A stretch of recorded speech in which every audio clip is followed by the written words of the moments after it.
Oregon gives James Franklin another big game loss. Is it ever going to happen for the Nittany Lions? We look back at week 5, make our picks for week 6 on today's Locked On Big Ten Squad. You're talking ball with the Big Ten Squad, sponsored by Game Time. From USC to Ohio State, from Michigan to Oregon, from Nebraska to Washington, it's the local experts of the Locked On Podcast Network bringing you scoops, breakdowns, and the most comprehensive preview of the upcoming Big Ten weekend. No hurt feelings and thin skin allowed. Squad up, you're part of the Big Ten Squad. Happy Thursday, everybody. Welcome to this week's tightly knit Locked On Big Ten Squad. I'm Spencer McLaughlin, your host. Nick Arvin of Locked On Boilermakers is here. Zach Sako, Locked On Nittany Lions, bravely showing up for the squad this week to take mild verbal abuse from the three of us here. Jacob Goins, Locked On Hoosiers. He's here too after escaping Iowa City with a win. So let's hop right into it. Sako, we gotta go to you first here because look, I'm rocking the Oregon gear today. It would have felt sacrilegious. I'm so glad you host these. I think everybody is, I think everybody's really happy that I host these now and that Craig just doesn't for some reason. So I think that for Penn State to have been in a position where I picked them to win this game, where just about everybody else did, not everybody, there are plenty of Oregon fans out there. Us experts. Yeah, exactly. Joel Klatt and Josh Pate and all, ESPN, everybody. The ESPN. It was Penn State because on paper it was, and It was paper. It was just where do you go from here with James Franklin, Sako? Well, we did a crossover to kind of answer that, the doomsday scenario and that it's a fireable offense if they happen to miss the playoff. I'm in my car for this squad show because I just came from practice and media availability. Penn State just lost its star linebacker, Tony Rojas, to a long-term injury of sorts. That's probably out for the season. That's what that terminology is. So we're going to see, to answer the James Franklin, so that's it just makes things a lot more difficult for Ohio State and Indiana. Where to go from James Franklin, or I don't know. It gets a lot more difficult from here because this was supposed to be it. Could you, in theory, win against Ohio State? Potentially, but I'm not banking on it, right? I don't expect them to. Indiana would be the game that you circle. Jacob's probably feeling better each and every day about that, and I'm feeling worse. On the Penn State side of things, I feel worse about that day by day. So it's James Franklin still has a lot going for him in the fact that there's really nobody internally as far as like former players and coaching staff, because when you see a coaching staff have a change, it's because everybody around him, his support system says, we don't have answers anymore. Where that's kind of where there's that backbone.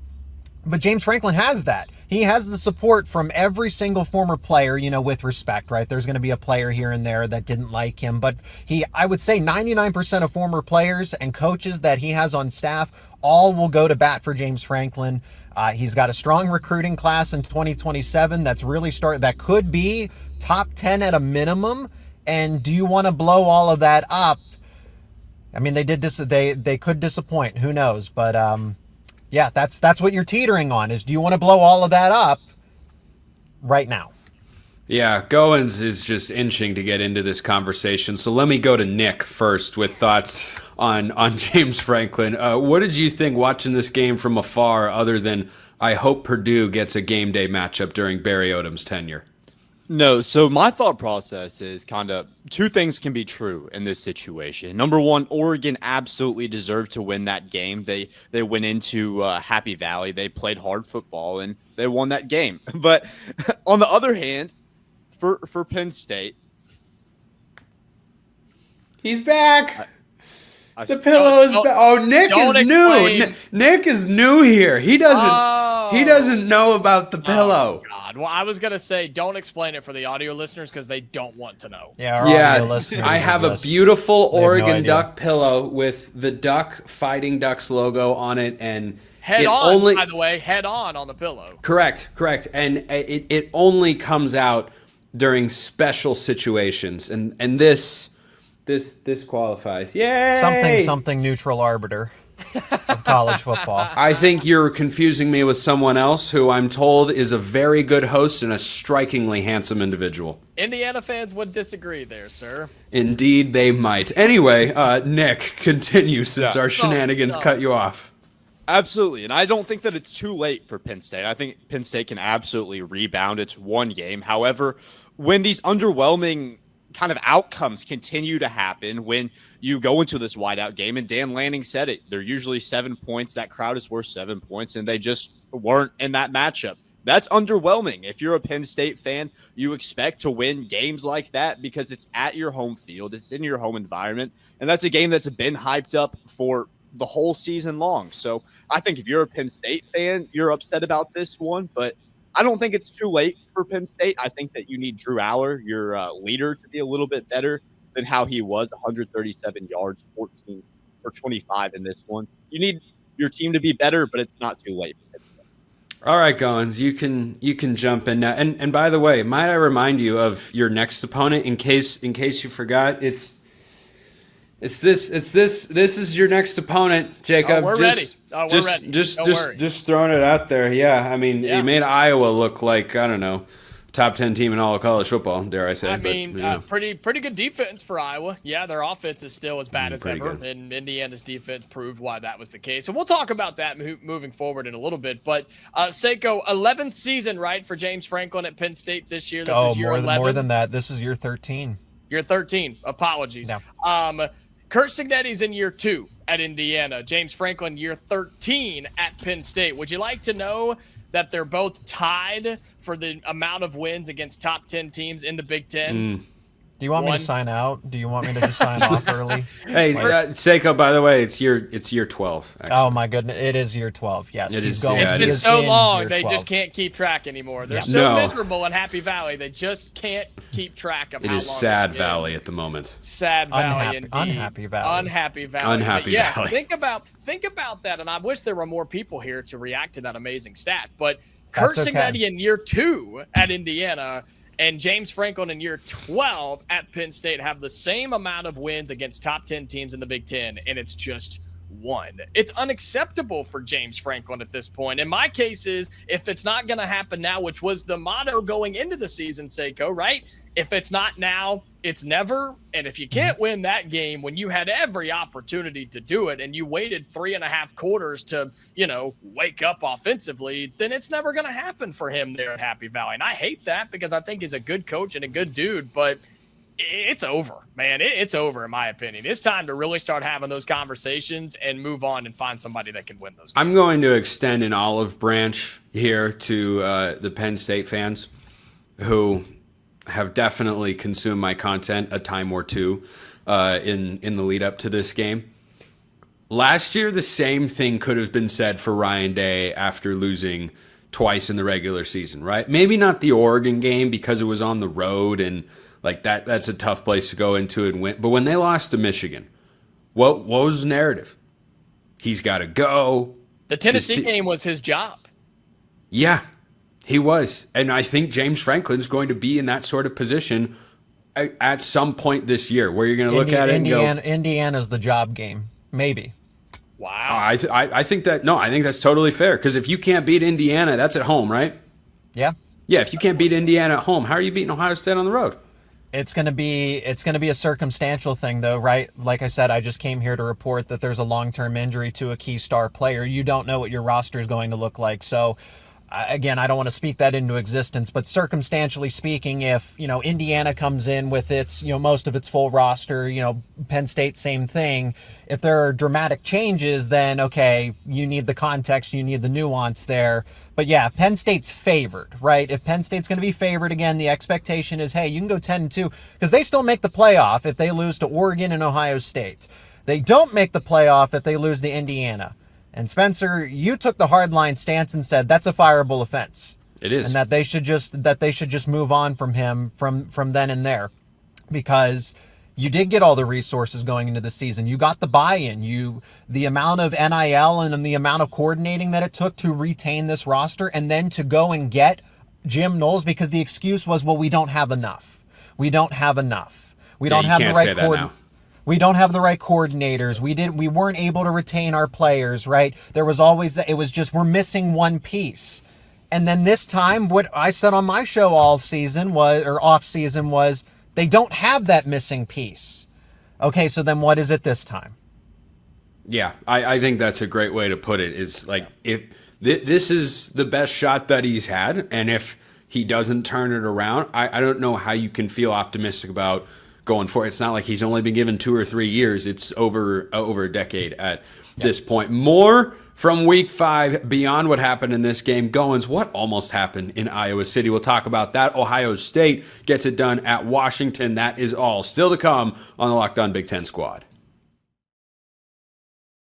First, this episode brought to you by our friends over at FanDuel. The NFL season is here, in addition to college football, and FanDuel has an offer that you don't want to miss. Right now, new customers can bet just $5 and get $300 in bonus bets if you win. That's right. You pick a bet, you put down $5, and if it hits, you unlock $300 in bonus bets to use across the app. Now, based on our conversation today so far on the show, you should wait until Penn State plays a big game and then just put $5 on the opponent, and what do you know? You'll have $300 in bonus bets. If you want to bet college football, they've got everything you want. You've got point spreads, money line, point totals, prop bets. It's all over there at FanDuel to make the college football season even more exciting. So what are you waiting for? Seriously, what are you waiting for? Visit FanDuel.com to download the FanDuel app today and get started. Check them out at FanDuel.com. This episode also brought to you by our friends over at Square. Your favorite neighborhood spots, they run on Square. There are certain businesses that make the neighborhood the neighborhood. There are places that become an extension of home, whether it's the sports bar dedicated to your team's fan base,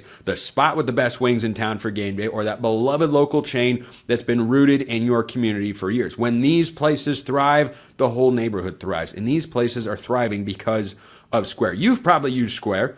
Maybe you haven't even realized it. I've used it more times than I can count, because it makes financial transactions really easy and allows neighborhood businesses to stay efficient and stay on top of everything that they need to. Square is a proud sponsor of more than 4 million neighborhood businesses around the world. You can go to square.com/go/lockedoncollege to learn more. But before you do, go support your favorite neighborhood spot. You'll be happy you did. Square. See you in the neighborhood. Continuing on with this week's Locked On Big Ten Squad, Nick, Jacob, Zach, Spencer is myself. We are the Big Four, as the Game of Zones Mario Chalmers once said. To Fab Four, yes, we could be. Final Four, basketball reference, Seiko. You may want to. There we go.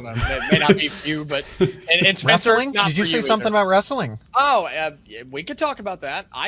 We could. I don't know if Oregon has wrestling. They could, and I just don't know. No, I don't think they do. By the way, Goins, what is this shot at Oregon basketball? They were a good team last year.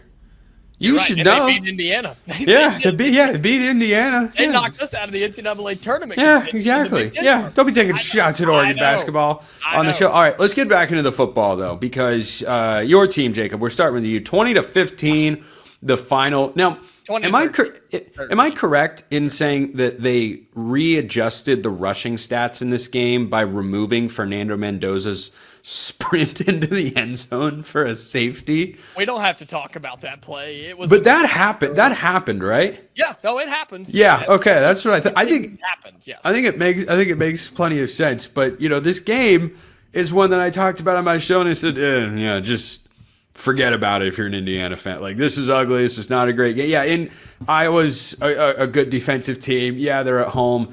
They actually haven't beaten a ranked team there since 2021, and Indiana went in riding high, and it wasn't how it was supposed to look. It wasn't pretty by any means, and I had to admit it, and I was glad to admit it, and I will do it again. I was wrong about Iowa, at least on the defensive side of the football. I thought that they could hang with Indiana in the first half, and they did, right? 10-10 at the half, and it was like, okay, that was ugly, that was gross, but let's go and make some adjustments. Curt Cignetti is one of the best in-game coaches in the country. Everything's going to be fine, and the inevitable blowout I thought was going to happen.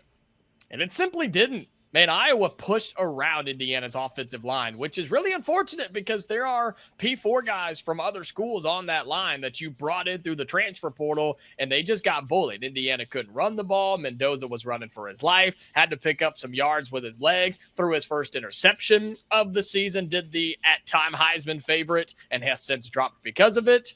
But then Oh, really? He's second in the Heisman favorite? Oh, who's he behind? That's all right.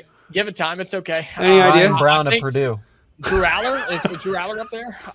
Yeah, Purdue. That's funny. But no, Fernando Mendoza throws his first interception. Iowa's got the ball. They're driving, and it was, oh no, this is about to happen. This is about to happen. The thing that we said there was no way it could.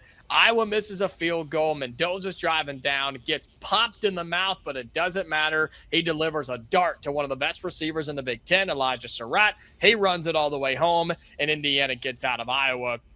And there's a lot to work on here. You can't have the offense just stall out the way that you did and expect to win big football games in Eugene and in Happy Valley, because guess what? They have good defenses too. So I'm still confident in Indiana, but there are major concerns here with the offensive guys up front, especially against a good Iowa defense. But the fact that we're going to see better ones moving forward is kind of scary. I think Iowa's defense being good and it being on the road is why the final score of the game should be 27-10, not 20-15. That's kind of the way I came away seeing it. Seiko, what about you?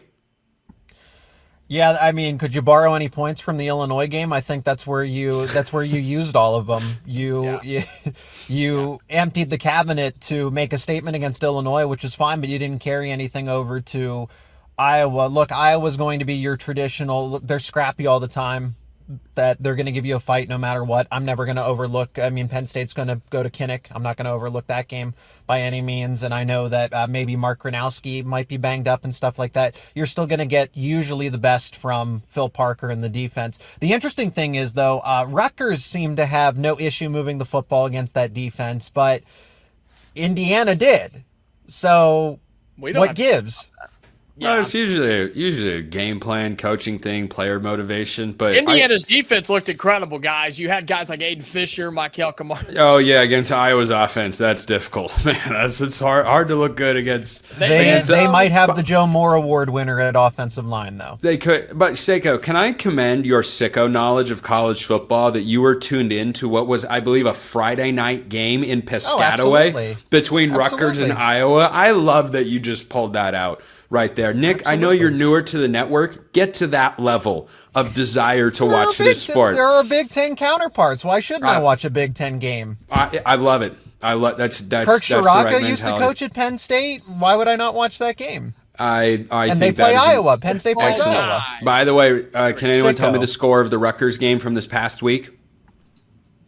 Nope. No. They lost but covered they did lose. Against Minnesota, 31-28. On the road. UCLA's 0-5. By the way, quick poll before I ask Nick about Indiana, and then we get to Illinois, USC. Is UCLA winning a game this year? They might not, to be honest. Do they have another non-con game on that schedule, or do they play them all? Let me pull up their schedule here real quick. Why is this up for debate? Why are we wasting time on Penn State, Michigan State, because I said so. Penn State, Michigan State, Maryland, Indiana, Nebraska, Ohio State, Washington, USC. Oh my gosh, UCLA's going 0-12. Nope, they're not winning another one. Can I have 30? Can I have those 30 seconds back?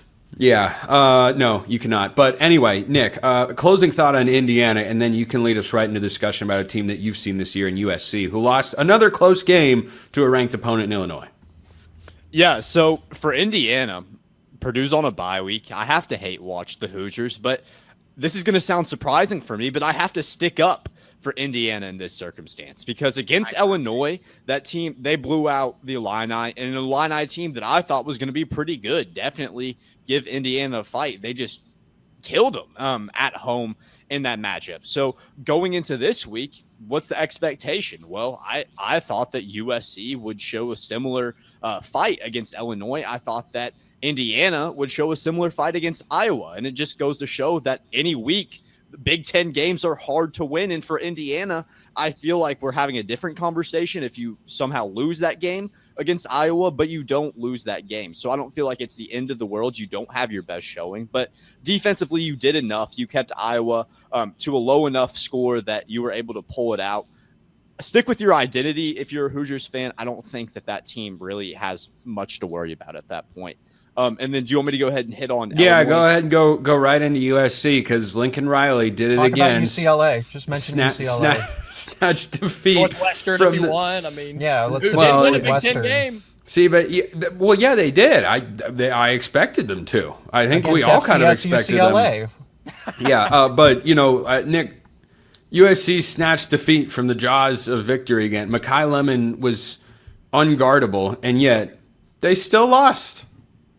Yeah, so for me, like I said, I thought USC was going to beat Illinois. I didn't really know where Illinois would be. And from a Purdue perspective, Purdue, they face off against USC earlier in the season, and Purdue, they face off against Illinois this Saturday. So for me, it felt like this game was a bit of a measuring stick as to where this Illinois team is, because, I mean, you beat Duke, but coming off a loss 60 to whatever against Indiana, I mean, we don't yes, I apologize. We don't really know how good that Illinois team is. And then against USC, they go into that one, and Luke Altmaier, he outplayed Jade Mayava, and they get the win. So it really it goes to say that this team, they played terribly against Indiana. They're able to bounce back. For Illinois, I still feel like there's a question mark on that team. Going up against Purdue this week, they opened up as only a touchdown favorite. So they certainly aren't given the respect that they were before Indiana. We'll have to see if they're able to earn that back. Yeah, and I don't think it was so much Altmaier outplayed Jaden Mayava, who was brilliant in this game. I think he just outplayed the USC defense, which, frankly, was the side of the ball we had fewer questions about. I mean, as of last year, it kind of was. I wish Mark Culkin was here to offer insight. We adjusted the time for him, and that didn't result in him appearing anyway. But anyway, Seiko, your takeaway from you can go. I'll give you the option here, Seiko. Dealer's choice: Illinois, USC, or Ohio State, Washington. Well, let's take Ohio State, Washington, because we just spent time on USC. Go for it. Go for it. Yeah, Ohio State. I mean, that was supposed to be an upset watch, and Jacob, you and I talked about it in a crossover episode that we're not going to fall for this, right? Washington's not good enough to, even if that is at home, they're not even close to Ohio State's level. And not 24-6. I have question marks about Ohio State's offense not being able to score more points. But I said Matt Patricia is going to be able to run circles around Damon Williams and whatever Jed Fish try to coach up and scheme up. This is going to be easy. Ohio State's never going to get into another true chess match until the Penn State game, unless Jacob. I'm missing something. Yeah, I'm kind of there. I mean, I think that's a very underrated win for Ohio State. I think not enough people are talking about the idea that they went out to Husky Stadium and pretty much manhandled that game. And I know it was easy for them. It was close in the second half, but it wasn't if you watch that game. And so that will be a win Ohio State looks back on and college football looks back on, because I think Washington's going to continue to win football games from here on out. That's an underrated win for the Buckeyes. So we don't say that very often about Ohio State. Washington has to go to Maryland on the road this week. I wouldn't overlook that game if I were Washington. I'm just going to throw that one out there. Why don't we talk about it? You know what? We will. And every other game the Big Ten is playing this week. More to come on this week's Locked On Big Ten Squad.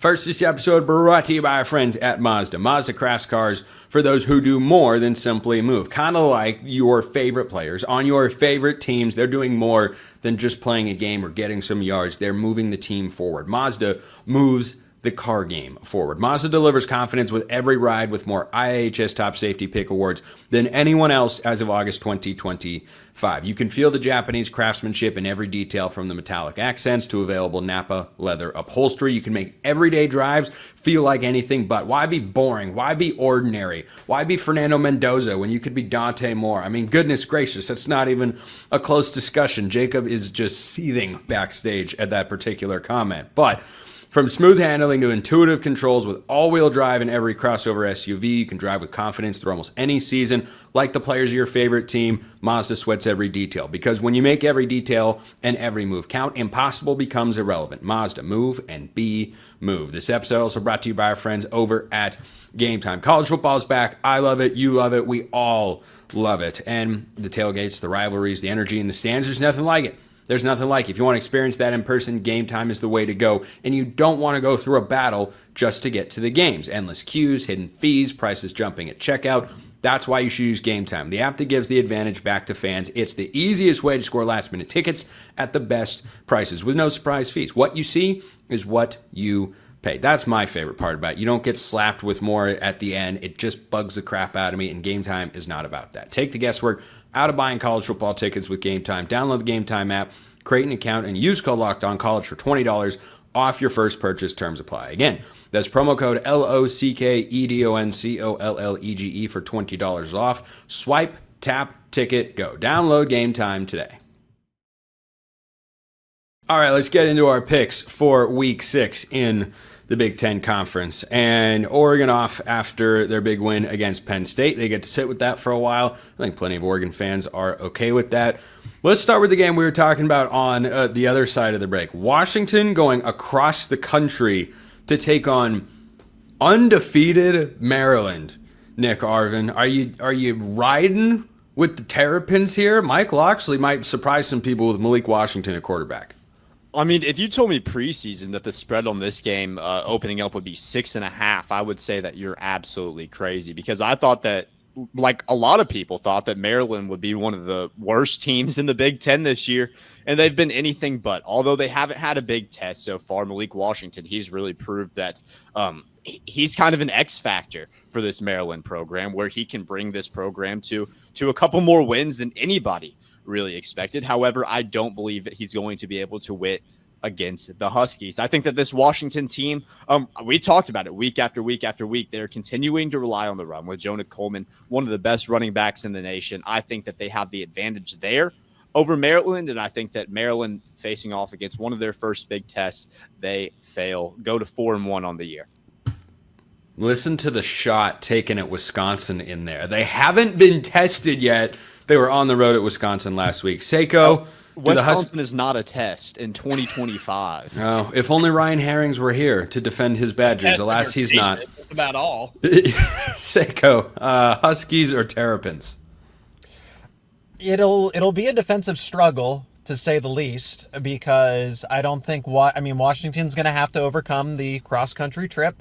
And Maryland's actually really good defensively, but granted, I will say they haven't been challenged defensively to this point. Malik Washington's only going to get better. I like Maryland's chances to cover in this one. I think Washington will sneak out of Maryland with a victory, but it's going to be ugly.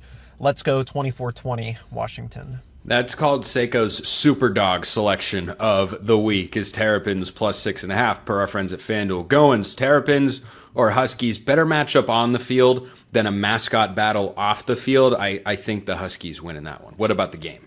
Yeah, look, I think Washington's going to have to figure some things out offensively, and I think they will, coming off the loss at Ohio State or against Ohio State where they scored just 6 points. That's not going to be okay for Jed Fish and that crew. So give me Washington to respond. As everybody else said, Maryland, I'm not giving them credit for beating FAU and Wisconsin. Give me Washington big. They'll cover, win by double digits. There are some big point spreads in the Big Ten this week. Michigan 17.5 against Wisconsin. Penn State 25.5 at UCLA. Oh boy, that one could get out of hand. No way that could go wrong. No way that could go wrong. Minnesota is plus 23.5 at Ohio State.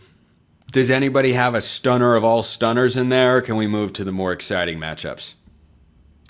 Let's talk Louisiana Monroe. Louisiana Monroe, Northwestern. Only an 11-point underdog against Northwestern. I'm taking Northwestern there. Playing good ball. David Brown's got him playing good ball. But Nick, how about the Boilermakers? A chance for a top 25 win. Barry Odom is seeking that signature moment.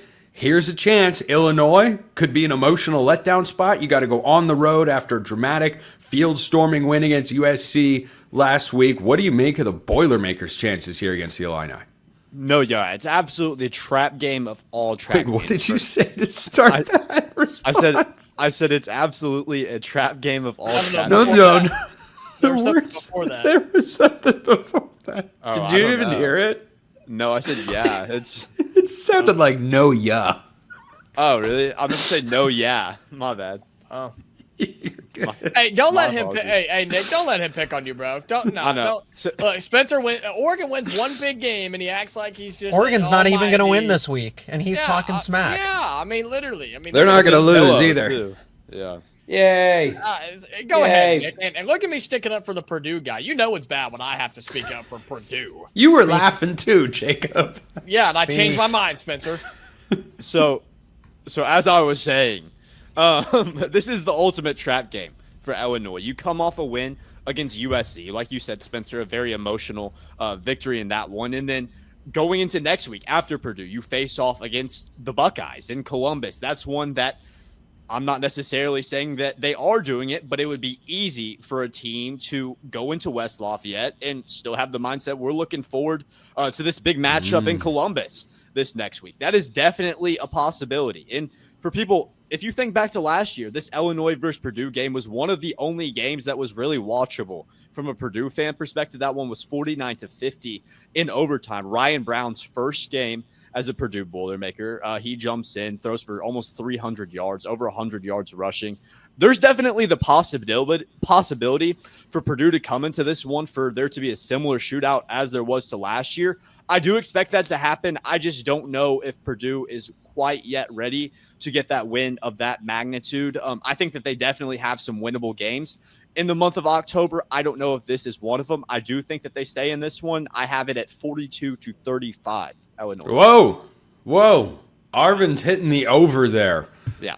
With Illinois, Purdue. Seiko, you like Purdue's upset chances? Not really, no. No. I think that's a well-coached team, but Illinois is. I mean, Illinois still. Let's not forget that they did return as much talent as they did. Are they? I mean, I guess I don't know the injury report off the top of my head. I imagine they're a little healthier since the Indiana game. I mean, they beat USC, right? That's gotta count for something. So I'm gonna take Illinois. Yeah, maybe Purdue covers backdoor, but I'm not really concerned about them. Let's not forget that Purdue ran the coolest play of the college football season that didn't get called back. USC's was called back against Illinois, which is a travesty because it was incredible. But Purdue's was not. The handoff quarterback swing is electric stuff. I know what you're going to say, but say it anyway. Illinois by 1,000,000. Yep. Yeah. All right. That tracks. Real quick, rapid fire, because this is kind of a sneaky fun game. Michigan State at Nebraska. Anybody think the Spartans can pull it off in Lincoln? No. Points. That's your points game. Yes. The moral victory. That kind of worth something for. I wish Sheehan was here. Maybe we'll get him next week. Nick Arvin, Locked On Purdue. Zach Seiko, Locked On Nittany Lions. Jacob Goins, Locked On Hoosiers. I'm Spencer McLaughlin from Locked On All Over the Place. That is it for this week's Locked On Big Ten Squad. We'll see you next time. And until then, hope you all have a wonderful rest of your day.